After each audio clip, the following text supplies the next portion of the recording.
Oi, gente.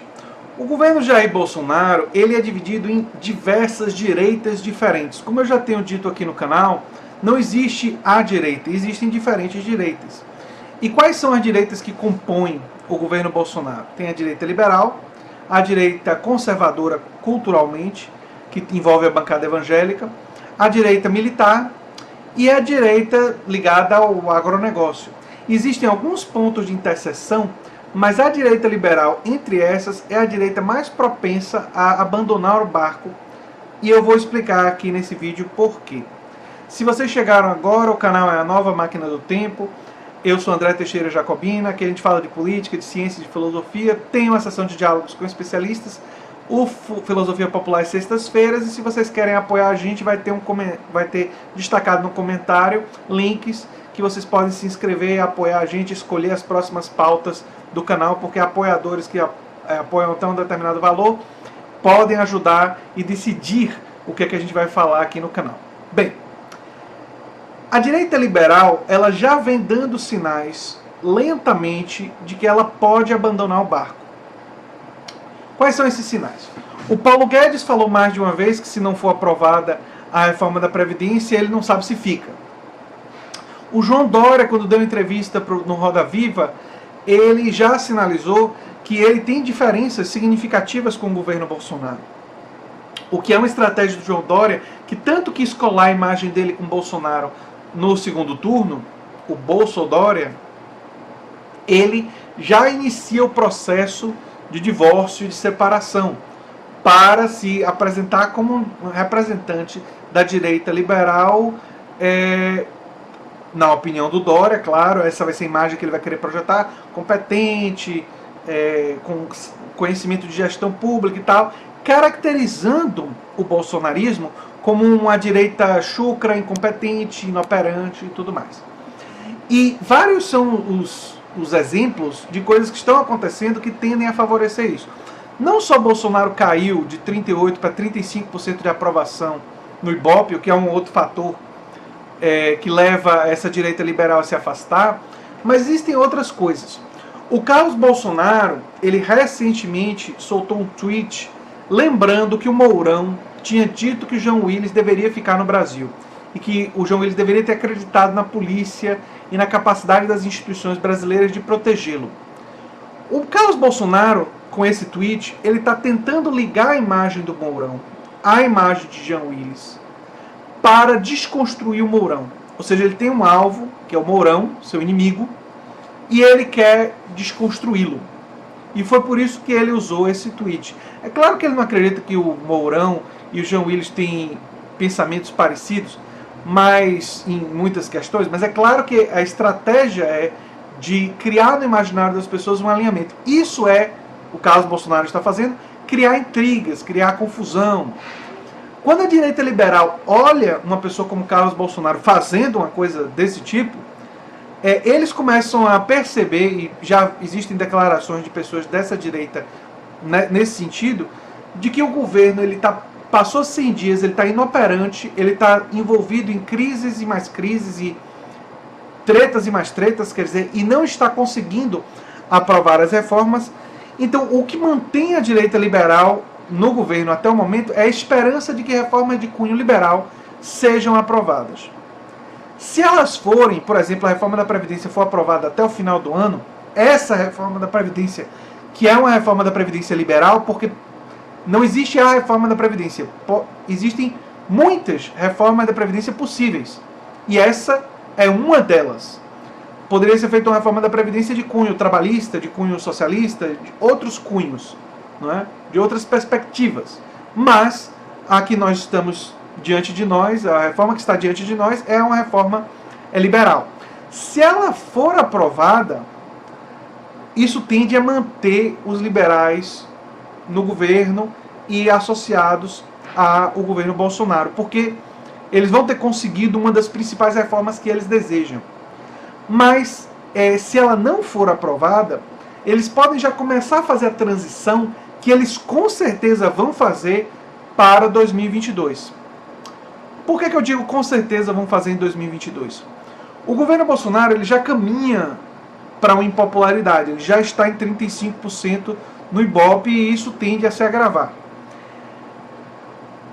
A incompetência em vários setores está sendo atestada por pessoas não apenas de esquerda, de direita, enfim, de vários espectros da política brasileira. Incompetência não é uma coisa que se expressa apenas em esquerda e direita, ou seja, existe incompetência tanto na esquerda quanto na direita. Então, e ela pode ser verificada por certos fatores, por exemplo, a não execução de orçamentos, a não execução orçamentária. O governo Bolsonaro tem uma das piores execuções orçamentárias dos últimos 20 anos, talvez a pior execução orçamentária.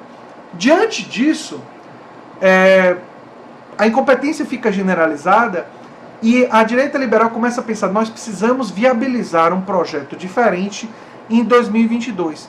Então, em 2022, pelo menos no primeiro turno, eles devem sim ter candidato próprio. Provavelmente o Dória, pode ser o Romeu Zema, ou mais de um candidato que represente esse ideal liberal. E a caracterização deles do Bolsonaro será: ele foi um representante da direita que não era um liberal de fato e que por isso foi importante para derrotar o PT, mas não é o ideal e nós temos que caminhar para uma outra direção. Então essa direita liberal, ela já pavimenta, né, a sua estratégia para o futuro. E o grau de proximidade dela com esse governo vai depender fundamentalmente de aprovação de pautas, como a reforma da Previdência. Eu falo primeiro turno porque a gente não sabe o que vai acontecer até 2022, e se Jair Bolsonaro, usando a máquina do Estado, conseguir chegar ao segundo turno, quer dizer, ele com coisas como o 13º para o Bolsa Família, e isso conseguir uma certa aprovação junto à comunidade mais pobre, e a bancada evangélica resolver apoiar ele fortemente por causa das pautas como escola sem partido, movimentos sociais, o combate a movimentos sociais como o movimento sem terra, o movimento do sem teto, quer dizer, esse discurso conservador culturalmente permitir que Bolsonaro chegue a um segundo turno, entre um candidato do campo progressista e de esquerda e um candidato como Bolsonaro do campo conservador, é provável que a direita liberal aposte de novo, escolha de novo, é muito provável, aliás, o Bolsonaro. Mas, nesse momento, no momento atual, ela está muito esperando para ver o que é que o governo vai conseguir fazer. Se o governo aprovar essas reformas, aí sim ela se mantém ligada a ele e adia a traição. A traição tem data de validade. Eu imagino que daqui a 3 anos o Dória, que traiu o Alckmin, que traiu o Márcio França, que traiu a própria palavra, não vai estar constrangido a trair o Jair Bolsonaro. Aliás, ele já começou a diferenciar. Tem uma fala dele durante o Roda Viva que diz: campanha é campanha, governo é governo. Mostrando que o que ele fez ali no segundo turno foi uma atitude de campanha para ganhar a eleição, absolutamente calculista, não é? E que agora no governo ele já está buscando a sua diferenciação. Isso é relevante para a gente ver como o cenário político ele é altamente complexo. Altamente complexo.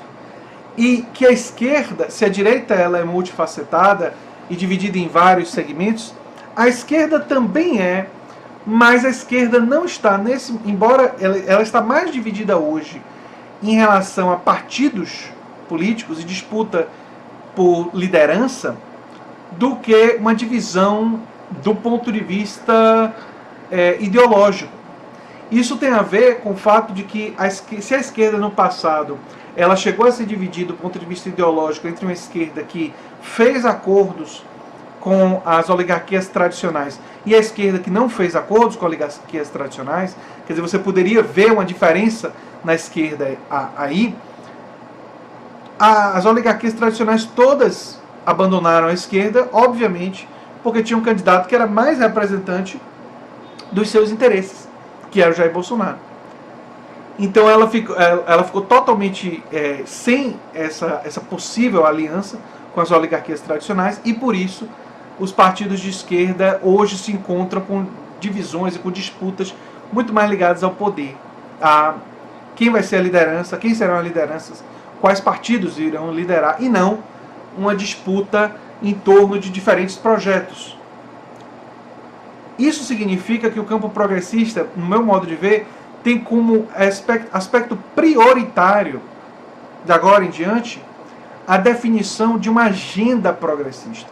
Essa tem que ser a prioridade. A agenda. E nós temos que tentar fazer com que ela contamine todos os partidos progressistas e que ela seja o elemento unificador desses partidos. A reforma tributária progressiva, até uma discussão sobre a reforma da Previdência para ver se o campo progressista consegue uma proposta melhor. Existem alguns partidos progressistas que já trouxeram propostas, eu acho que isso deve ser discutido, ou seja, trazer as alternativas. Porque essa traição que deve vir em breve da direita liberal, em vez de nos animar, deve nos preocupar. Por quê? Porque se a narrativa de que Bolsonaro não representa a direita liberal colar, isso significa que uma candidatura de uma direita liberal pode ser que se torne viável daqui a 4 anos. E se em 2020, ano que vem, os liberais continuarem crescendo no Congresso, essa possibilidade aumenta ainda mais. Então, o que eu estou falando aqui nesse vídeo dessa possível traição, longe de animar o campo progressista, eu acho que toca um sinal de alerta. E o sinal de alerta é o seguinte: a esquerda progressista não pode apenas fazer resistência e oposição ao governo Bolsonaro. A esquerda progressista tem que desenvolver uma agenda progressista com alternativas para todas as reformas dentro do nosso campo. Eu aqui nesse canal fiz vídeos já altamente propositivos. Só olhar no passado, fiz até uma brincadeira de como seria meu plano de governo. E eu tenho a ideia de querer falar com políticos e pessoas influentes durante esses próximos anos para tentar influenciar nessa direção de formação dessa agenda. E eu vejo algumas pessoas já debatendo isso. Não é? Eu vi uma entrevista do Guilherme Boulos, ele já mostrando um certo interesse em realizar isso, o que é muito positivo.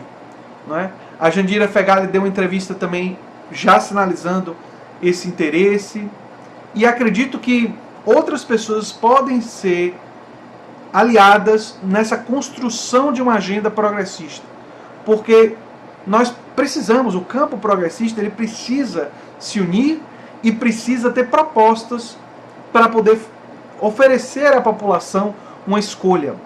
Se não fizer isso, se só fizer críticas e resistência, e não for uma resistência propositiva, como eu defendo aqui no canal já há muito tempo, o risco, mesmo com a queda de popularidade do Bolsonaro, é daqui a 4 anos nós termos a substituição do Bolsonaro, se ele chegar até o final do mandato, que é uma dúvida, por um Dória, por um Romeu Zema e por uma implementação ainda mais dura de medidas que irão retirar direitos trabalhistas, medidas que vão desconstruir a possibilidade de direitos sociais serem garantidos como direito de cidadania.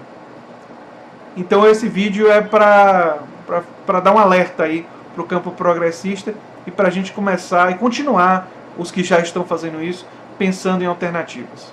Enfim, gente, era isso aí. Se você gosta do que eu faço aqui no canal, se inscreva, dê um like, compartilhe e considere apoiar a gente no Apoia-se.